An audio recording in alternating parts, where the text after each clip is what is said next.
Hi ಎಲ್ರಿಗೂ ನಮಸ್ಕಾರ, welcome back. ಹೇಗಿದ್ದೀರಾ ಎಲ್ಲರೂ? ಚೆನ್ನಾಗಿದ್ದೀರಾ ಅಂತ ಭಾವಿಸ್ತೀನಿ. ಬನ್ನಿ ಇವತ್ತಿನ ವ್ಲಾಗ್ನ ಸ್ಟಾರ್ಟ್ ಮಾಡೋಣ. ಇವತ್ತು ನಾವು ಶಾಪಿಂಗ್ ಹೋಗ್ತಾ ಇದ್ದೀವಿ. ತುಂಬ ದಿನ ಆದಮೇಲೆ ಶಾಪಿಂಗ್ ಹೋಗ್ತಾ ಇದ್ದೀವಿ. ಬನ್ನಿ ಹೋಗೋಣ. ನಿಮ್ಮನ್ನ ಕೂಡ ಕರ್ಕೊಂಡು ಹೋಗ್ತೀನಿ. ಏನು ಶಾಪಿಂಗ್ ಏನು ಅಂತ ಹೇಳ್ಬಿಟ್ಟು ನೀವು ಗೆಸ್ ಮಾಡಿ ಕಮೆಂಟ್ ಮಾಡಿ ನೋಡೋಣ. ಸ್ಟಾರ್ಟಿಂಗ್ ಓಪನ್ ಮಾಡಿದ ತಕ್ಷಣ ಹೋಗ್ತಾ ನಾನು ಹೇಳ್ತೀನಿ ಏನು ಶಾಪಿಂಗ್ ಅಂತ ಹೇಳ್ಬಿಟ್ಟು ನಿಮಗೆ ಗೊತ್ತಾಗುತ್ತೆ ಹೋಗ್ತಾ. ಇವಾಗ ಫಸ್ಟು ನಾವು ಅಮ್ಮವ್ರ ಮನೆಗೆ ಹೋಗಿ ಅಲ್ಲಿಂದ ನಾವು ಎಲ್ಲ ಒಟ್ಟಿಗೆ ಶಾಪಿಂಗ್ ಹೋಗ್ತೀವಿ. ಯಾರು ಬರ್ತಾರೆ ಏನು ಅಂತ ಗೊತ್ತಿಲ್ಲ, ಎಲ್ಲ ಒಟ್ಟಿಗೆ ಅಂತ ಹೇಳ್ತಾ ಇದ್ದೀನಿ. ನೋಡೋಣ ಯಾರು ಬರ್ತಾರೆ ಏನು ಅಂತ ಹೇಳ್ಬಿಟ್ಟು ನಾನು ನಮ್ಮ ಅಂತ ಫಿಕ್ಸ್ ಆಗಿ ಹೋಗ್ತಾ ಇದ್ವಿ. ನಮ್ಮ ಅತ್ತೆ ಬರ್ತಾಯಿಲ್ಲ, ನಮ್ಮ ಅತ್ತೆ ಹುಷಾರಿಲ್ಲ, ಮಲ್ಕೊಂಡಿದ್ದಾರೆ. ಹಾಗಾಗಿ ನಾವೇ ಹೋಗ್ತಾ ಇದ್ವಿ. ಬನ್ನಿ ಹೋಗೋಣ. ಏನು ಹುಷಾರಿಲ್ಲ, ತಲೆನೋವ್ತಾ ಇದೆ ಅಂತವ್ರಿಗೆ ಸ್ವಲ್ಪ, ಮತ್ತು ಸ್ವಲ್ಪ ಜ್ವರ ಇತ್ತು ನಿನ್ನೆ.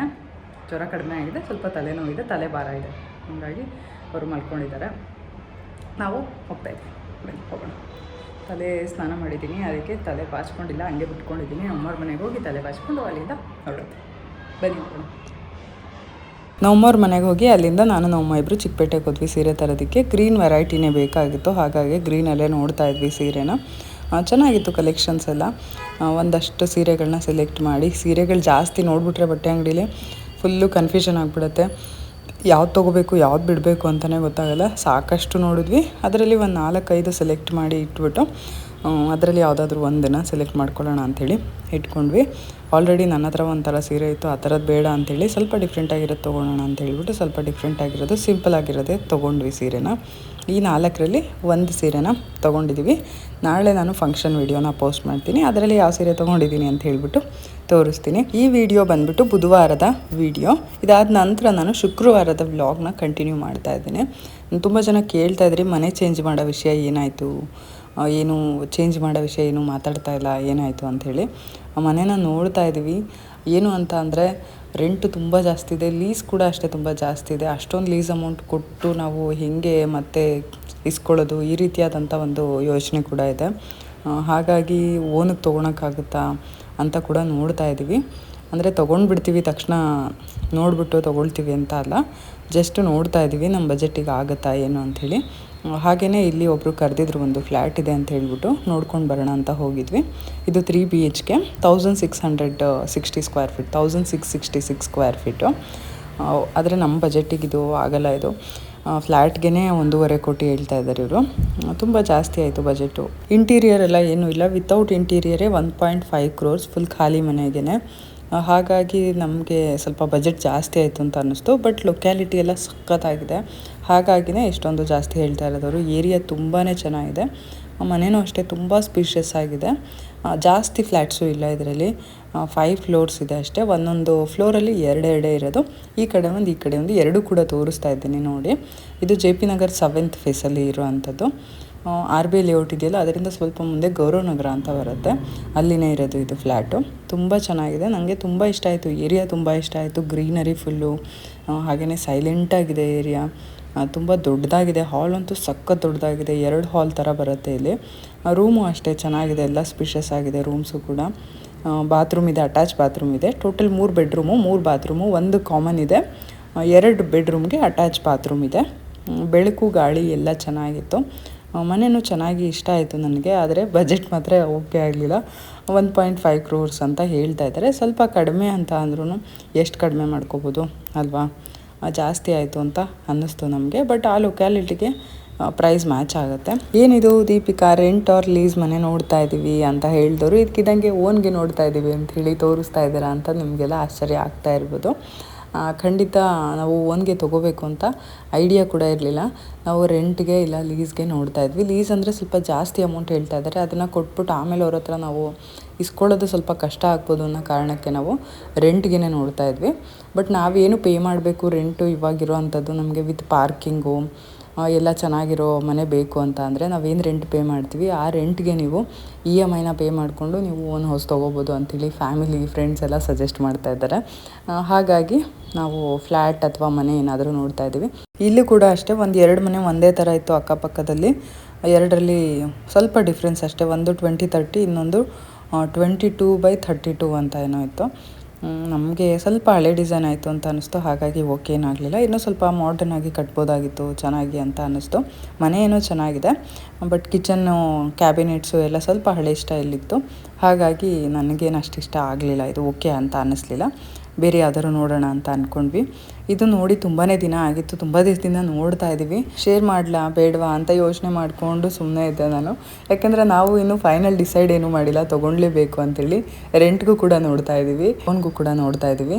ಹಾಗಾಗಿ ಸುಮ್ಮನೆ ನಾವು ಮನೆ ತೊಗೊಳ್ತಾ ಇದ್ದೀವಿ ಅಂತ ಹೇಳಿಬಿಟ್ಟು ತೋರಿಸಿ ಆಮೇಲೆ ತೊಗೊಂಡಿಲ್ಲ, ರೆಂಟ್ಗೆ ಹೋಗಿದ್ದೀವಿ ಅಂತ ಅಂದರೆ ನಿಮಗೂ ಕೂಡ ಏನಿದು ಸುಮ್ಮನೆ ಹೇಳ್ತಾರೆ ಇವರು ಅಂತ ಅನಿಸ್ಬಾರ್ದಲ್ವ. ಹಾಗಾಗಿ ನಾನು ತೋರಿಸಿರಲಿಲ್ಲ. ಬಟ್ ಓನ್ಗೂ ಕೂಡ ನೋಡ್ತಾ ಇದ್ದೀವಿ, ಜಸ್ಟ್ ನೋಡ್ತಾ ಇದ್ದೀವಿ ಅಷ್ಟೇ. ನಮಗೆ ಎಲ್ಲ ಫೈನಲ್ ಆಗಿ ಓಕೆ ಆದರೆ ಮಾತ್ರ ತೊಗೊಳ್ತೀವಿ. ಅಂದರೆ ಫ್ಲ್ಯಾಟ್ ಅಥವಾ ಮನೆ, ಮೋಸ್ಟ್ ಪ್ರಾಬ್ಲಿ ಫ್ಲ್ಯಾಟೇ ನೋಡ್ತಾ ಇದ್ದೀವಿ ನಾವು. ಯಾಕೆಂದರೆ ಸಿಟಿ ಸೆಂಟ್ರಲ್ಲಿ ಒಂದು ಫ್ಲ್ಯಾಟ್ನ ತೊಗೊಳ್ಳೋಣ ಅಂತ ನನಗೆ ಆಸೆ ಇದೆ. ಅಂದರೆ J P Nagar 7th face ಅಥವಾ 8th ಫೇಸ್ ಎಲ್ಲಾದರೂ ಒಂದು ಕಡೆ ಒಂದು ಫ್ಲ್ಯಾಟ್ನ ತೊಗೊಳ್ಳೋಣ. ನಾವು ಅಕಸ್ಮಾತ್ ನಮ್ಗೆ ಇರೋಕ್ಕೆ ಇಷ್ಟ ಆಗಿಲ್ಲ ಅಂದರೂ ಕೂಡ ನಾವು ಅದನ್ನು ರೆಂಟ್ಗೆ ಕೊಡ್ಬೋದು, ಒಂದು ಇನ್ವೆಸ್ಟ್ಮೆಂಟ್ ಥರ ಆಗುತ್ತೆ ಅಂಥೇಳಿ ಒಂದು ಫ್ಲ್ಯಾಟ್ನ ತೊಗೋಬೇಕು ಅಂಥೇಳಿನೇ ನಾನು ಅಂದ್ಕೊಂಡಿರೋದು. ಅನಿಲ್ಗೆ ಆ್ಯಕ್ಚುಲಿ ಒಂದು ಸ್ವಂತ ಮನೆ ಅಂತ ಆಸೆ. ಬಟ್ ಸೈಟ್ ತೊಗೊಂಡಿದ್ದೀವಲ್ಲ ಅದು ಕೂಡ ಒಳ್ಳೆ ಲೊಕ್ಯಾಲಿಟಿನಲ್ಲೇ ಇದೆ. ಇವಾಗೂ ಕೂಡ ನಾವು ಮನೆ ಕಟ್ಟಿದ್ರೂ ಆರಾಮಾಗಿ ಹೋಗಿ ಅಲ್ಲಿರ್ಬೋದು, ಎಲ್ಲ ಫೆಸಿಲಿಟೀಸ್ ಇದೆ. ರಿಮೋಟ್ ಲೊಕೇಶನ್ ಏನಲ್ಲ, ಮೆಟ್ರೋ ಸ್ಟೇಷನ್ಗೂ ಕೂಡ ಈಗ ನಮ್ಮ ಮನೆ ಏನಿದೆ ಇದರಷ್ಟೇ ಡಿಸ್ಟೆನ್ಸ್ ಆಗುತ್ತೆ. ಈಗ ನಮ್ಮ ಮನೆ ಬ್ರಿಗೇಡ್ ಮಿಲೇನಿಯಮಿಂದ ಎಲ್ಚನಹಳ್ಳಿಗೆ ಏನು ಡಿಸ್ಟೆನ್ಸ್ ಇದೆ ಸೇಮ್ ಡಿಸ್ಟೆನ್ಸ್ ಆಗುತ್ತೆ ಮಾಧವರ ಮೆಟ್ರೋ ಸ್ಟೇಷನ್ಗೂ ನಮ್ಮ ಮನೆ ಇರೋವಂಥ ಜಾಗಕ್ಕೂ. ಹಾಗಾಗಿ ಅಂಥ ಏನೋ ಡಿಫ್ರೆನ್ಸ್ ಅಂತ ಅನಿಸಲ್ಲ. ಅಲ್ಲೂ ಕೂಡ ಹೋಗಿ ಮನೆ ಕಟ್ಕೊಂಡಿರ್ಬೋದು. ಬಟ್ ಆಫೀಸ್ಗೆ ದೂರ ಆಗುತ್ತೆ ಅನ್ನೋ ಕಾರಣಕ್ಕೆ ನಾವು ಅಲ್ಲಿಗೆ ಹೋಗ್ತಾ ಇಲ್ಲ ಅಷ್ಟೇ. ಹಾಗಾಗಿ ನಾನು ಅನಿಲ್ಗೆ ಹೇಳೋದು, ಹೇಗಿದ್ದರೂ ಸೈಟ್ ಇದೆಯಲ್ಲ ಅಲ್ಲಿ ಮನೆ ಕಟ್ಬೋದು, ನಮ್ಮದು ಅಂತ ಆಲ್ರೆಡಿ ಜಾಗ ಇದೆ, ನಾವೊಂದು ಫ್ಲ್ಯಾಟ್ನ ತೊಗೊಳ್ಳೋಣ. ಸೊ ನಮ್ಮ ಬಜೆಟಲ್ಲೂ ಬರುತ್ತೆ. ನಾವೇನಾದರೂ ನಮ್ಗೆ ಇಷ್ಟ ಇಲ್ಲ ಅಂತ ಅಂದರೆ ನಾವು ಅದನ್ನು ರೆಂಟ್ಗೋ ಲೀಸ್ಗೋ ಕೊಡ್ಬೋದು. ಮುಂದೆ ರೇಟ್ ಜಾಸ್ತಿ ಆಗ್ತಾ ಹೋಗುತ್ತೆ, ಬಾಡಿಗೆ ಕೂಡ ಜಾಸ್ತಿ ಆಗ್ತಾ ಹೋಗುತ್ತೆ. ಹಳೇದಾಗಲಿ ಹೊಸದಾಗಲಿ ಬಾಡಿಗೆ ಹೆಂಗಿದ್ರು ಆ ಲೊಕ್ಯಾಲಿಟಿ ಮೇಲೆ ಡಿಪೆಂಡ್ ಆಗುತ್ತೆ. ಇಲ್ಲಿ ಏರಿಯಾ ಚೆನ್ನಾಗಿದೆ, ಇಲ್ಲಿ ಒಂದು ಫ್ಲ್ಯಾಟ್ನ ತೊಗೊಂಬಿಡೋಣ ನಾವು ಅಂಥೇಳಿ ಅನಿಲ್ಗೆ ಹೇಳ್ತಾ ಇದ್ದೀನಿ ನಾನು. ಸುಮಾರು ಪ್ರಾಪರ್ಟಿನ ನೋಡಿದ್ವಿ. ಈ ಮನೆಯೂ ಅಷ್ಟೇ ಚೆನ್ನಾಗಿತ್ತು, ಲೊಕೇಶನ್ ಕೂಡ ಚೆನ್ನಾಗಿತ್ತು, ಏರಿಯಾ ಕೂಡ ಚೆನ್ನಾಗಿತ್ತು. ಇದ್ರ ಪಕ್ಕದಲ್ಲಿ ಇನ್ನೂ ಒಂದು ಮನೆ ಕೂಡ ಇತ್ತು, ಅದನ್ನು ಕೂಡ ನೋಡಿದ್ವಿ. ಅದನ್ನು ಸೇಮ್ ಇದೆ, ಸ್ವಲ್ಪ ಡಿಫ್ರೆನ್ಸ್ ಇದೆ ಅಷ್ಟೇ. ಹಾಗೆಯೇ ಇನ್ನು ಅಂಡರ್ ಕನ್ಸ್ಟ್ರಕ್ಷನಲ್ಲಿ ಇರೋದು ಕೂಡ ನೋಡಿದ್ವಿ. ಅದೆಲ್ಲ ನೋಡಿದ್ರೆ ನಿಮ್ಗೆ ಅಷ್ಟು ಐಡಿಯಾ ಬರೋದಿಲ್ಲ, ಹಾಗಾಗಿ ಅದೇನು ನಾನು ವೀಡಿಯೋ ಎಲ್ಲ ಮಾಡ್ಕೊಂಡು ತೋರಿಸಿಲ್ಲ. ಯಾವ್ದು ರೆಡಿ ಇತ್ತು ಅದು ಮಾತ್ರ ತೋರಿಸಿದ್ದೀನಿ. ಅಂದರೆ ಈ ಇಯರ್ ಎಂಡಲ್ಲಿ ಕಂಪ್ಲೀಟ್ ಆಗುವಂಥದ್ದು, ನೆಕ್ಸ್ಟ್ ಇಯರ್ ಕಂಪ್ಲೀಟ್ ಆಗುವಂಥದ್ದು, ಈ ರೀತಿಯಾದಂಥ ಸಾಕಷ್ಟು ಪ್ರಾಪರ್ಟೀಸ್ ಕೂಡ ನೋಡಿದ್ವಿ. ನೋಡೋಣ, ಇನ್ನೂ ನೋಡ್ತಾ ಇದ್ದೀವಿ. ಇನ್ನು ಎಷ್ಟು ನೋಡಿಬಿಟ್ಟು ಆಮೇಲೆ ಡಿಸೈಡ್ ಮಾಡೋದು. ಇನ್ನೂ ತುಂಬ ಟೈಮ್ ಇದೆ, ಟೈಮ್ ಕೂಡ ತೊಗೊಂಡಿದ್ದೀವಿ, ಒಂದು 2-3 ತಿಂಗಳು ಟೈಮ್ ತೊಗೊಂಡಿದ್ದೀವಿ. ಅಷ್ಟರಲ್ಲಿ ಯಾವುದಾದ್ರೂ ಒಂದು ಡಿಸೈಡ್ ಮಾಡೋದು, ರೆಂಟ್ ಅಥವಾ ಓನ್ ಲೀಸ್ ಈ ರೀತಿ ಡಿಸೈಡ್ ಮಾಡಿಕೊಂಡು ಹೋಗೋದು. ಆಮೇಲೆ ಇವತ್ತು ಶುಕ್ರವಾರ, ಅನಿಲ್ಗೆ ಆಲ್ರೆಡಿ ಹೇಳಿದ್ದೆ ನಮ್ಮಮ್ಮರ ಮನೆಗೆ ಹೋಗ್ತೀನಿ ಅಂತೇಳಿ. ನಮ್ಮಮ್ಮಗೆ ಹೇಳಿರಲಿಲ್ಲ ಬರ್ತೀನಿ ಅಂತೇಳಿ. ರಾತ್ರಿ ಸಡನ್ನಾಗಿ ಹೋದೆ ನಮ್ಮಮ್ಮ ಮನೆಗೆ. ಆಮೇಲೆ ನಮ್ಮಮ್ಮ ಆಲ್ರೆಡಿ ಸಾರೆಲ್ಲ ಮಾಡಿದರು, ಆದ್ರೂ ಕೂಡ ಮತ್ತೆ ನಾನು ಹೋಗಿದ್ದೀನಿ ಅಂತೇಳಿ ಚಿಕನ್ ತರಿಸಿದ್ರು, ಮೊಟ್ಟೆ ಕೋಳಿ ಸಾರು ಮತ್ತು ಬಾಯ್ಲರ್ ಕೂಡ ತರಿಸಿದ್ರು. ಅಂದರೆ ಮೆತ್ತು ಕೋಳಿ ಮತ್ತು ಗಟ್ಟಿ ಕೋಳಿ ಅಂತೀನಿ ನಾನು ಇದಕ್ಕೆ. ಗಟ್ಟಿ ಕೋಳಿಯಲ್ಲಿ ಸಾರು ಮಾಡಿದರು, ಚೆನ್ನಾಗಿ ಟೇಸ್ಟ್ ಇರುತ್ತೆ ಮೊಟ್ಟೆ ಕೋಳಿ ಸಾರು. ಹಾಗೆಯೇ ಇನ್ನೊಂದು ಮೆತ್ತದ್ದು ಬಂದುಬಿಟ್ಟು ಚಿಲ್ಲಿ ಚಿಕನ್ ಮಾಡಿದರು. ಹಾಗೆಯೇ ಅದರಲ್ಲಿ ಮೊಟ್ಟೆ ಎಲ್ಲ ಬರುತ್ತಲ್ಲ ಅದನ್ನೆಲ್ಲ ನಾನು ಮಾಡಿದೆ, ಹುರ್ಮಾಂಸ ಥರ ಮಾಡಿದೆ ನಾನು. ಚೆನ್ನಾಗಾಯ್ತು. ಲೇಟಾಗಿತ್ತು, ಆಲ್ರೆಡಿ ಊಟ ಮಾಡಿದಾಗ ನಾನು ಹೋಗಿದ್ದೆ 8:30 ಆಗಿತ್ತು ಮನೆಗೆ. 8:30 ಆದಮೇಲೆ ಆವಾಗ ತರಿಸಿ ಆವಾಗ ಮಾಡಿದ್ದು 9:30-10 ಗಂಟೆ ಆಯ್ತು ನಾವು ಊಟ ಮಾಡೋ ಅಷ್ಟರಲ್ಲಿ. ಆದ್ರೂ ಚೆನ್ನಾಗಿತ್ತು, ಎಲ್ಲ ಕುತ್ಕೊಂಡು ಒಟ್ಟಿಗೆ ಊಟ ಮಾಡಿದ್ವಿ. ನಾನು ನಮ್ಮ ಅಮ್ಮವ್ರ ಮನೆಗೆ ಹೋಗಿ ಉಳ್ಕೊಳ್ಳೋದು ತುಂಬ ಕಡಿಮೆ, ಹೋದರೂ ಕೂಡ ಅಷ್ಟೇ. ಬೆಳಗ್ಗೆ ಹೋಗಿ ಸಾಯಂಕಾಲ ಬಂದುಬಿಡ್ತೀನಿ. ಹತ್ತಿರ ಇರೋದ್ರಿಂದ ಅದೊಂದು ಡಿಸಡ್ವಾಂಟೇಜ್ ಅಂತಲೇ ಹೇಳ್ಬೋದು. ಈಗ ಏನಾದ್ರು ಊರಲ್ಲಿ ಎಲ್ಲರೂ ಇದ್ಬಿಟ್ಟಿದ್ರೆ ಒಂದು ವಾರ ರಜಾ ಬಂದಾಗೆಲ್ಲ ಹೋಗೋದು, ಅಲ್ಲೇ ಸ್ಟೇ ಮಾಡೋದು, ಮತ್ತೆ ಬರೋದು, ಒಂದಷ್ಟು ದಿನ ಹೋಗಲ್ಲಿರೋದು, ಆ ರೀತಿ ಎಲ್ಲ ಇರ್ತಾಯಿತ್ತು. ಬಟ್ ಇಲ್ಲೇ ಇರೋದ್ರಿಂದ ಏನಾಗುತ್ತೆ ಅಂದರೆ ಬೆಳಗ್ಗೆ ಹೋಗಿ ಸಾಯಂಕಾಲ ಬರೋ ಥರ ಆಗುತ್ತೆ, ಮತ್ತೇನಲ್ಲಿ ಉಳ್ಕೊಳ್ಳೋದು ಅನ್ನೋ ಥರ. ಅದೇ ಊರಲ್ಲಿ ಇದ್ದಿದ್ರೆ ಚೆನ್ನಾಗಿರ್ತಾಯಿತ್ತು. ನಾವು ಹೋಗಿ ಒಂದು ವಾರ ಮತ್ತು ಬೇಸಿಗೆ ರಜಾ ಬಂದಾಗ ತಿಂಗಳನ್ಗಟ್ಟಲೆ ಹೋಗ್ಬಿಟ್ಟು ಇದ್ಬಿಟ್ಟು ಬರ್ಬೋದಾಗಿತ್ತು. ಈ ರೀತಿ ಎಲ್ಲ ಅನಿಸುತ್ತೆ. ಆದರೆ ಏನು ಮಾಡೋಕ್ಕಾಗಲ್ಲ, ಇಲ್ಲಿರೋದು ಒಂಥರ ಅಡ್ವಾಂಟೇಜೇ. ನಾನೆಲ್ಲರೂ ಹೋಗಬೇಕು ಅಂತ ಅಂದರೆ ನಮ್ಮನ ಜೊತೆ ಹೋಗ್ಬೋದು. ಹಾಗೆಯೇ ಮಕ್ಕಳನ್ನು ಕೂಡ ಹೋಗಬೇಕು ಅಂತ ಅಂದ್ಕೊಂಡಾಗೆಲ್ಲ ಹೋಗ್ಬೋದು.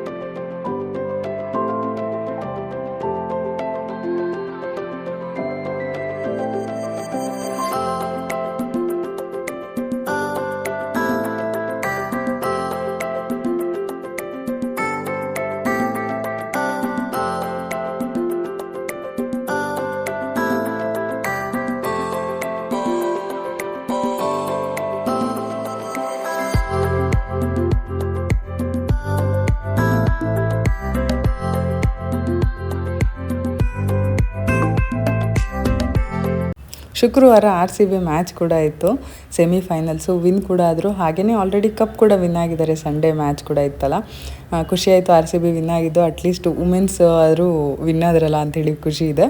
ಕ್ರಿಕೆಟ್ ನೋಡ್ತಾ ಎಲ್ಲರೂ ಒಟ್ಟಿಗೆ ಕೂತ್ಕೊಂಡು ಊಟ ಮಾಡಿದ್ವಿ. ಚೆನ್ನಾಗಿತ್ತು ಇವತ್ತಿನ ದಿನ. ಫ್ರೈಡೇ ತುಂಬ ಚೆನ್ನಾಗಿತ್ತು ಅಂತ ಹೇಳ್ಬೋದು. ಬೆಳಗ್ಗೆ ಏನಾಯಿತು, ಬೆಳಗ್ಗೆ ಎಲ್ಲ ಶಾಪಿಂಗ್ ಮಾಡಿದ್ವಿ. ಆಮೇಲೆ ಅನಿಲ್ನ ಡ್ರಾಪ್ ಮಾಡಿ ಬಂದೆ. ಅದಾದಮೇಲೆ ಮನೆ ಕೂಡ ನೋಡಿದೆ. ಇವತ್ತೊಂದು ಫ್ಲ್ಯಾಟ್ ಕೂಡ ನೋಡಿದೆ, ತುಂಬ ಇಷ್ಟ ಆಯಿತು. ಆ ಫ್ಲ್ಯಾಟ್ ಚೆನ್ನಾಗಿತ್ತು. ಆನಂತರ ಇವತ್ತು ಇಲ್ಲೇ ಮಲ್ಕೊಂಡಿದ್ದೆ, ಎಲ್ಲ ಒಟ್ಟಿಗೆ ಹಾಸ್ಕೊಂಡು ಕೆಳಗಡೆ ಮಲ್ಕೊಂಡಿದ್ದೆ. ಎಲ್ಲ ಚೆನ್ನಾಗಿತ್ತು, ಹಳೆ ಮೆಮೊರೀಸ್ ಎಲ್ಲ ಬರ್ತಾಯಿತ್ತು. ಇಲ್ಲಿ ನಮ್ಮವ್ರ ಮನೆ ಸ್ವಲ್ಪ ಸ್ಪೇಸು ಕಡಿಮೆ, ಅಂದರೆ ಅಗಲ ಕಡಿಮೆ ಇದೆ, 20. ಈ ಕಡೆ ಬಂದುಬಿಟ್ಟು 40 ಇದು ಇರೋದು. ಇಲ್ಲಿ ಒಂದು ಸೋಫಾ ಹಾಕಿದ್ರೆ ಈ ಕಡೆ ಇನ್ನು ಸ್ವಲ್ಪ ಸ್ಪೇಸ್ ಇದೆ ಅಷ್ಟೇ, ಜಾಸ್ತಿ ಸ್ಪೇಸ್ ಇಲ್ಲ. ಹಾಗಾಗಿ ಸ್ವಲ್ಪ ಸ್ಪೇಸ್ ಕಡಿಮೆ ಅಂತ ಅನಿಸುತ್ತೆ. ಆದರೂ ಕೂಡ ಎಲ್ಲ ಒಟ್ಟಿಗೆ ಇರೋದು ಒಂಥರ ಚೆನ್ನಾಗಿರುತ್ತೆ. ಚೆನ್ನಾಗಿತ್ತು ಇವತ್ತಿನ ದಿನ. ಇದಾದಮೇಲೆ ನಾನು ನೈಟ್ ಕೂಡ ಇಲ್ಲೇ ಇದ್ನಲ್ಲ, ಶನಿವಾರ ಬೆಳಗ್ಗೆ ಕೂಡ ಇಲ್ಲಿಂದನೇ ವ್ಲಾಗ್ನ ಸ್ಟಾರ್ಟ್ ಮಾಡಿದೆ. ಇಲ್ಲಿ ಬೆಳಗ್ಗೆ ಹೊತ್ತು ಸನ್ರೈಸ್ ನೋಡ್ಬೋದು ನಾವು. ನಮ್ಮವ್ರ ಮನೆ ಈಸ್ಟ್ ಫೇಸಿಂಗ್ ಇರೋದು, ಅದು ಅಲ್ಲದೆ ಫುಲ್ಲು ಕವರ್ಡ್ ಇಲ್ಲ. ಆ ಕಡೆ ಎಲ್ಲ ಮನೆಗಳು ಸ್ವಲ್ಪ ಒಂದೇ ಫ್ಲೋರ್ ಮನೆಗಳಿರೋದ್ರಿಂದ ತುಂಬ ಹೈಟ್ ಇರೋ ಬಿಲ್ಡಿಂಗ್ ಯಾವುದೂ ಇಲ್ಲ. ಹಾಗಾಗಿ ತುಂಬಾ ಚೆನ್ನಾಗಿ ಕಾಣುತ್ತೆ, ಒಳ್ಳೆ ವ್ಯೂ ಪಾಯಿಂಟ್ ಇದೆ.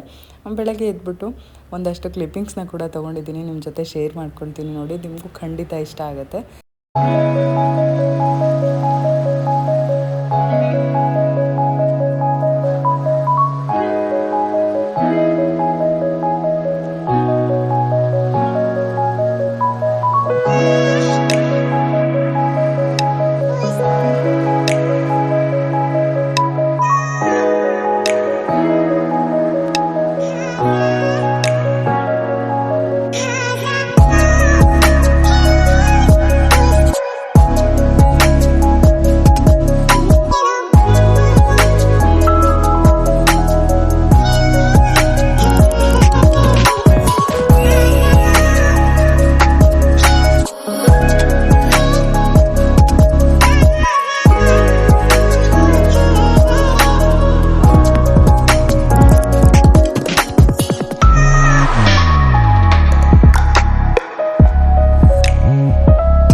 ಶನಿವಾರ ಮಧ್ಯಾಹ್ನ ಮೇಲೆ ನಮ್ಮಮ್ಮ ನಮ್ಮ ಕೃಷ್ಣಂದು ಹಳೆ ಬಟ್ಟೆ ಅಂತ, ಅಂದರೆ ಅವ್ನು ಚಿಕ್ಕವನಿದ್ದಾಗ ತಂದಿದಂಥ ಬಟ್ಟೆಗಳನ್ನೆಲ್ಲ ತೆಗಿತಾಯಿದ್ರು. ನೆಕ್ಸ್ಟು ಪಾಪುಗೆ ಯಾವುದಾದ್ರೂ ಒಂದು ಬೇಕಾಗತ್ತೆ ಅಂತ ಹೇಳಿ, ಅಂದರೆ ಫಸ್ಟಿಗೆ ಹೊಸ ಬಟ್ಟೆ ಹಾಕಬಾರ್ದು, ಯಾವುದಾದ್ರೂ ಒಂದು ಹಳೇದು ಹಾಕ್ಬಿಟ್ಟು ಅದಾದಮೇಲೆ ಹೊಸದು ಹಾಕಬೇಕಂತೆ. ಹಾಗಾಗಿ ಯಾವುದಾದ್ರೂ ಒಂದು ಚೆನ್ನಾಗಿರೋದು ತೊಗೊಳ್ಳೋಣ ಅಂಥೇಳಿ ಒಂದಷ್ಟು ಬಟ್ಟೆಗಳನ್ನ ಎತ್ತಿಟ್ಟಿದ್ರು. ಅದನ್ನೆಲ್ಲ ನೋಡ್ತಾ ಇದ್ವಿ ಕೂತ್ಕೊಂಡು. ಇಷ್ಟಿದೆ ನೋಡಿದ್ದು, ಇದು ಅದೇ ಥರದ್ದೇ ಕಲರ್ ಬೇರೆ. ನಿನಗೆ ಆಗಲ್ಲ ಬಿಡಪ್ಪ ಇವಾಗದು. ನೀನು ಚಿಕ್ಕ ಪಪ್ಪು ಇದ್ದಲ್ಲ ಅವಾಗ ತೊಗೊಂಡಿದ್ದು, ನೀನು ಚಿಕ್ಕ ಪಪ್ಪು ಇದ್ದಲ್ಲ ಅವಾಗ. ಚೆನ್ನಾಗಿದೆ ಬನ್ನಿನಲ್ಲ, ರೆಡ್ ಬನ್ನಿನ, 3 to 6 months. ಅದು ಟೋಪಿ ತಲೆಗೆ ಹಾಕೊಳೋದು, ಕಾಲಿಗೆ ಹಾಕೊಂತ ಇದನ್ನು. ಇದು ಸೊಟ್ರು, ಇದು ಪ್ಯಾಂಟು, ಇದಕ್ಕೆ ಟಾಪು, ಇದು ಈ ಥರ ಕ್ಯಾಪ್ ಇರೋದು.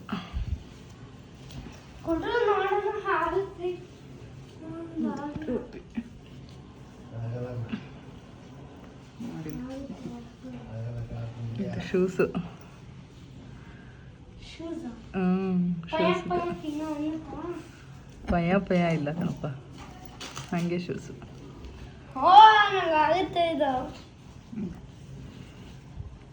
ಇನ್ನೊಂದು ಕೆಂಪು ಬಂದಿದ್ರೆ ಅದೇನಾದ್ರು ಇಂಥದ್ದು ರೆಡ್ ಕಲರ್ ಬಂದಿತ್ತು, ಸ್ಮಾಲ್. ಆಯಿತು, ಹೋಗೋ ಕಡೆ.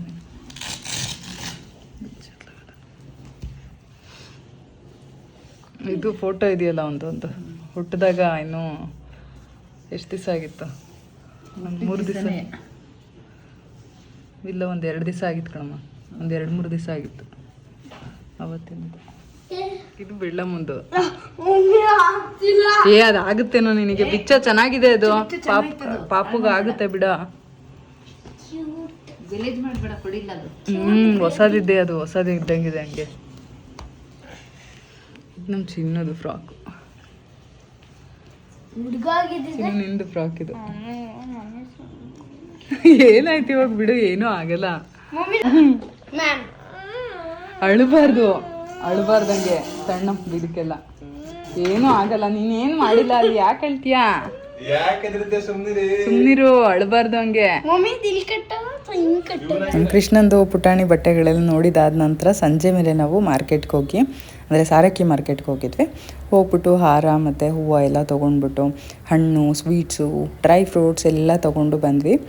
ಸೀಮಂತಕ್ಕೆ ರೆಡಿ ಮಾಡ್ತಾ ಇದ್ದೀವಲ್ವ, ಹಾಗಾಗಿ ನಿಮ್ಗೆ ಆಲ್ರೆಡಿ ಗೊತ್ತಾಗಿರುತ್ತೆ, ಹಸಿರು ಸೀರೆ ಎಲ್ಲ ನೋಡಿಬಿಟ್ಟು ಗೊತ್ತಾಗಿರುತ್ತೆ. ಆದ್ರೂ ನಾನು ಹೇಳ್ತಾ ಇದ್ದೀನಿ, ಅಂದರೆ ಸಂಡೇ ಸೀಮಂತ ಇಟ್ಕೊಂಡಿದ್ವಿ 17th ಮಾರ್ಚು. ಇದು 16th ಮಾರ್ಚು ನಾವು ಎಲ್ಲ ಪರ್ಚೇಸ್ ಮಾಡೋದಕ್ಕೆ ಹೋಗಿದ್ದು. ಸ್ವೀಟ್ಸು, ಹಾಗೆಯೇ ಡ್ರೈ ಫ್ರೂಟ್ಸ್, ಹೂವು, ಹಣ್ಣು, ಹಾರ ಎಲ್ಲ ತೊಗೊಂಡ್ಬಿಟ್ಟು ರೆಡಿ ಮಾಡಿದ್ವಿ. ಮನೆಯಲ್ಲೇ ಸಿಂಪಲಾಗಿ ನಮ್ಮ ಫ್ಯಾಮಿಲಿಯವ್ರು ಮಾತ್ರನೇ ಕರೆದ್ಬಿಟ್ಟು ಮಾಡ್ತಾಯಿದ್ವಿ. ಇದು ತುಂಬ ಗ್ರ್ಯಾಂಡಾಗಿನೂ ಮಾಡ್ತಾಯಿಲ್ಲ. ಹಾಲ್ನ ಕೂಡ ನೋಡಿದ್ವಿ, ಬಟ್ ನಾವು ಒಂದು 20 ಜನನ ಕರೆದ್ಬಿಟ್ಟು ಮಾಡ್ತಾಯಿದ್ದೀವಿ ಅಷ್ಟೇ, ನಮ್ಮ ಫ್ಯಾಮಿಲಿಯವ್ರು ಮಾತ್ರ. ಹಾಗಾಗಿ ಅಷ್ಟಕ್ಕೆಲ್ಲ ಹಾಲ್ ತೊಗೊಂಡ್ರೆ ಸುಮ್ಮನೆ ಎಕ್ಸ್ಟ್ರಾ ರೆಂಟ್ ಆಗುತ್ತೆ ಅಂಥೇಳಿ ಮನೆಯಲ್ಲೇ ಮಾಡ್ತಾಯಿದ್ವಿ. ಕಂಪ್ಲೀಟಾಗಿ 2-3 ದಿನ ಎಲ್ಲ ಚೆನ್ನಾಗಿ ಓಡಾಡಿ ಅದು ಇದು ಪರ್ಚೇಸಿಂಗು ಏನೇನೋ ಇರುತ್ತೆ. ಒಂದು ಫಂಕ್ಷನ್ ಸಣ್ಣದಾಗಿ ಮಾಡ್ತೀನಿ ಅಂತ ಅಂದ್ರೂ ಸಾಕಷ್ಟು ಓಡಾಡೋದಿರುತ್ತೆ. ಹಾಗಾಗಿ ನಾನು ವೀಡಿಯೋ ಏನೂ ಎಡಿಟ್ ಮಾಡಿ ಪೋಸ್ಟ್ ಮಾಡೋಕ್ಕಾಗ್ತಿರ್ಲಿಲ್ಲ. ಪ್ರತಿದಿನ ರಾತ್ರಿ ತನಕ ಬರೀ ಓಡಾಡೋದೇ ಆಗಿರ್ತಿತ್ತು. ಈ ಮಧ್ಯದಲ್ಲಿ ಸ್ಕೂಲು, ಕರ್ಕೊಂಡು ಬಾ, ಕಳಿಸು, ಈ ರೀತಿ ಎಲ್ಲ ಇರ್ತಾಯಿತ್ತು. ನಾನು ಅಮ್ಮವ್ರ ಮನೆಗೆ ಹೋಗಿದ್ದಕ್ಕೆ ಅವತ್ತಿನ ದಿನ ಅವರೇ ಕಳಿಸಿ ಕರ್ಕೊಂಬರೋದು, ನಾವು ಮನೆ ತಿಂಡಿ ಮಾಡಿದ್ದು ಎಲ್ಲ ಮಾಡಿದ್ರು. ಹಾಗಾಗಿ ನನಗೆ ಒಂದಿನ ಒಂಚೂರು ರೆಸ್ಟ್ ಸಿಕ್ತು. ಅಂದರೆ ಓಡಾಡೋದಿತ್ತು, ಬಟ್ ಮಕ್ಕಳು ಕೆಲಸದಿಂದ ರೆಸ್ಟ್ ಸಿಕ್ತು. ಅದಾದಮೇಲೆ ಅವ್ರನ್ನ ಎಕ್ಸ್ಟ್ರಾ ಕ್ಲಾಸ್ಗೆಲ್ಲ ಹಾಕಿದ್ದೀನಲ್ವ, ಅದಕ್ಕೂ ಕೂಡ ಕರ್ಕೊಂಡು ಹೋಗಿ ಬರೋದು. ಈ ರೀತಿಯಾಗಿ ಕಂಪ್ಲೀಟ್ ಡೇ ಬ್ಯುಸಿ ಇದ್ದರಿಂದ ವೀಡಿಯೋ ಏನು ಪೋಸ್ಟ್ ಮಾಡೋದಕ್ಕೆ ಆಗಿರಲಿಲ್ಲ. ಇವತ್ತಿನ ವೀಡಿಯೋನ ಇಲ್ಲಿಗೆ ಎಂಡ್ ಮಾಡ್ತಾ ಇದ್ದೀನಿ. ಮತ್ತೆ ನಾಳೆ ಸಿಗ್ತೀನಿ ನಿಮಗೆ ಸೀಮಂತದ ವೀಡಿಯೋ ಜೊತೆ. ಈ ವಿಡಿಯೋ ನಿಮಗೆ ಇಷ್ಟ ಆಗಿದ್ರೆ ಲೈಕ್ ಮಾಡಿ, ಶೇರ್ ಮಾಡಿ ಹಾಗೂ ಕಮೆಂಟ್ ಮಾಡಿ. ಮತ್ತೆ ನೀವಿನ್ನ ನನ್ನ ಚಾನಲ್ನ ಸಬ್ಸ್ಕ್ರೈಬ್ ಮಾಡ್ಕೊಳ್ದೆ ಹಾಗೆ ನೋಡ್ತಾ ಇದ್ದರೆ ಪ್ಲೀಸ್ ಸಬ್ಸ್ಕ್ರೈಬ್ ಮಾಡ್ಕೊಳ್ಳಿ, ಸಪೋರ್ಟ್ ಮಾಡಿ. ನಿಮ್ಮ ಪ್ರೀತಿ ಪ್ರೋತ್ಸಾಹ ಸದಾ ಇರಲಿ. ಬರಲಾ, ಬಾಯ್.